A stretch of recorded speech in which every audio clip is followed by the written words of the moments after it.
ప్రతి వారము కూడా మందిరానికి వస్తుంటారు.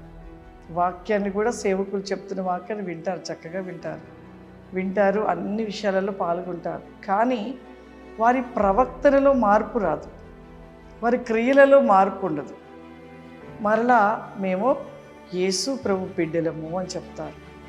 ఇక్కడ ప్రభు అందుకే అంటున్నాడు, నన్ను ప్రేమించువారు, దేవుడిని నిజంగా ప్రేమిస్తే మరి దేవుని మాట వింటాము. ప్రేమించట్లేము కాబట్టి ఏదో వస్తున్నాము వెళ్తున్నాము. మీకు ఎన్నోసార్లు ఒక ఉదాహరణ చెప్తూ ఉంటాను. ఒక ఇద్దరు వ్యక్తుల మధ్యలో ఒక ప్రేమ కలిగినప్పుడు, ఒక అమ్మాయి అబ్బాయి మధ్యలో ప్రేమ కలిగినప్పుడు, అమ్మాయి కోసము ప్రాణము త్యాగం చేయటం సిద్ధపడతాడు, అమ్మాయి కూడా అబ్బాయి గురించి త్యాగం చేయటం సిద్ధపడతాడు.